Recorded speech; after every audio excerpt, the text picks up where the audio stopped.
For decades, I've held onto a belief that the West represents the pinnacle of modern living. Skyscrapers, bustling mornings, vibrant nights, and an abundance of choice. These were the hallmarks of a good life. However, recently this narrative has been challenged, leaving me questioning whether this view is outdated. Let's talk about it. My journey began amidst the towering buildings of Manhattan. Each morning, I would awaken to the symphony of traffic outside my apartment window. The incessant honking of car horns and roaring engines was my alarm clock. Before the sun had risen, I was already drained. The day lay ahead, promising a relentless pursuit of more. More hours at work, more money to pay off credit card bills, more time sacrificed to a lifestyle that barely felt like living. I was caught in a cycle that seemed inescapable. Rent devoured half my salary. Utility bills seemed to climb higher each month. Groceries were so expensive that a simple meal cost as much as a day's wage in other parts of the world. And then there were the plastic rectangles, the credit cards. They promised freedom but chained me to endless payments. With every swipe, I felt a pang of guilt. Yet in the West, it's almost impossible to avoid them. Survival itself seems intertwined with credit. Every evening, as the sun dipped below the horizon, the pressure didn't subside. My workplace demanded extra hours. Projects expanded, deadlines loomed, and promotions seemed like a distant dream. Weekends were no respite. They turned into catch-up days. Laundry, groceries, errands, bills. Life felt like an endless to-do list. Even vacations were tainted with worry. The joy of travel was overshadowed by the haunting thought of the debt I'd return to. That's when the pandemic struck. It disrupted the rhythm of life and offered a glimpse of an alternative reality. Companies began embracing remote work, and for the first time I realized I wasn't tethered to a single place. I had a laptop, a reliable internet connection, and a skill set that was in demand. But it was the restrictions that truly set my mind wandering. Without the ability to travel, I found myself exploring the world virtually. I delved into documentaries, read travel blogs, and spoke to fellow adventurers. Their stories ignited a spark within me, a yearning for experiences beyond my window. So when the world started opening up again, I was ready. I took a leap of faith and bought a one-way ticket to Japan. My fascination with Japan had been brewing for years. Its reputation for order, tradition, and technology intrigued me. But now it was time to experience it firsthand. What I discovered was a country that seamlessly blends ancient customs with cutting-edge innovation. The locals, with their politeness and respect for others, were a constant source of admiration. In a society where rudeness is often overlooked, their consideration was refreshing. Their dedication to cleanliness was evident everywhere, from the spotless metro cars to the well-maintained parks. I also marveled at their commitment to punctuality. Trains ran on time. Appointments were respected. And this reliability extended to everyday interactions. But while I appreciated the many facets of Japanese life, I couldn't help but feel a sense of being an outsider. Despite the country's orderliness, I missed the warmth of human touch that I had always taken for granted. The politeness, though admirable, sometimes felt like a barrier between genuine human connection.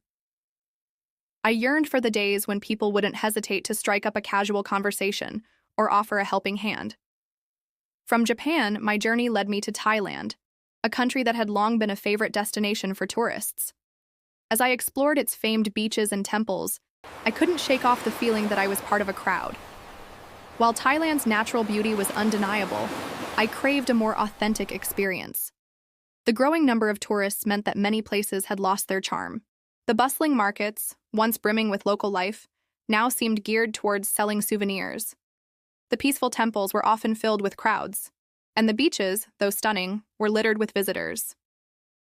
While I appreciated the chance to see these wonders, I couldn't help but feel that the essence of Thailand was becoming diluted. After Thailand, I found myself in Vietnam, a country that had been on my radar for some time. I was drawn to its bustling cities, rich history, and the promise of adventure.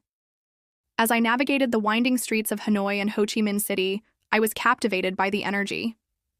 The street food stalls, the motorbikes weaving through traffic, the passionate merchants, they all painted a vivid picture of Vietnamese life. Yet, as I interacted with the locals, I soon realized that my limited grasp of the language was often a hindrance.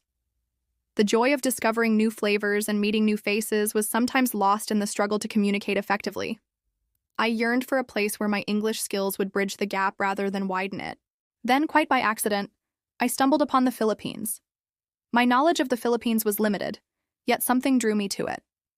Perhaps it was the prospect of a simpler life, a life away from the rat race. Or maybe it was the allure of a new culture that I knew little about. Whatever the reason, I decided to give it a chance. What I found was a world that defied my expectations in every facet. Affordability was the first pleasant surprise. Compared to my life back home, the prices were significantly lower. A comfortable condo with access to pools and gyms cost a fraction of what I had paid in rent. Groceries were cheaper, public transport more accessible, and eating out didn't feel like a luxury.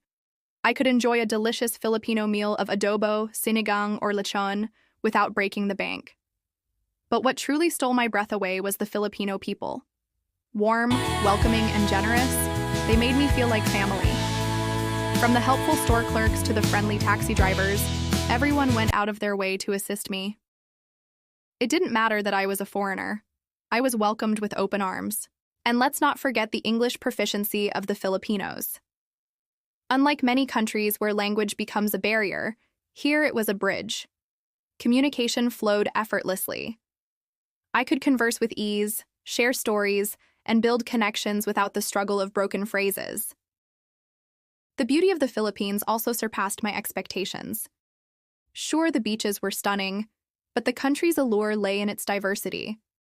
I stood in awe at the Banaway Rice Terraces, a UNESCO World Heritage Site. These rice paddies, carved by hand over 2,000 years ago, are a testament to human resilience and harmony with nature. I've also marveled at the majestic Mayon volcano, the underground river in Puerto Princesa, the chocolate hills in Bohol, and the majestic Mount Apo, the highest peak in the country. But what truly touched me was how Filipinos interact with their surroundings. In a world where we often disconnect from nature, Filipinos seem to embrace it wholeheartedly. Whether it's tending to their rice fields, caring for their fruit trees, or simply enjoying a picnic by the bay, their connection to the environment is evident.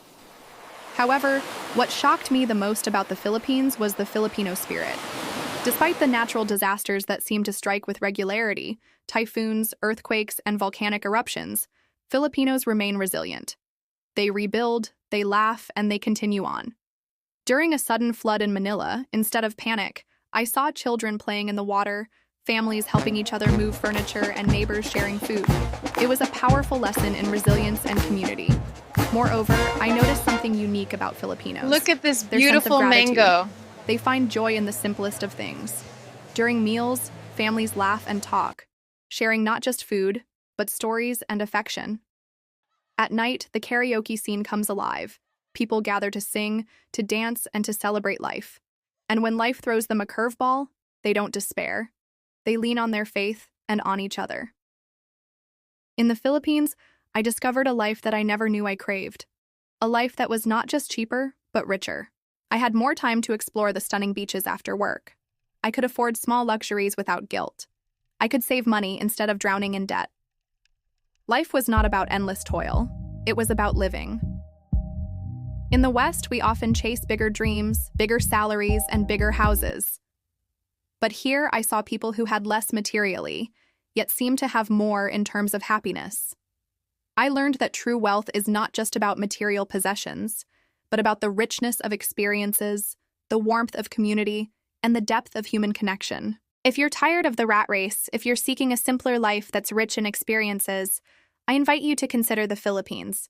Come and discover a life where the sunsets over Boracay are not just beautiful, but unforgettable. Where the food is not just delicious, but an experience in itself. Where the people are not just friendly, but become your family.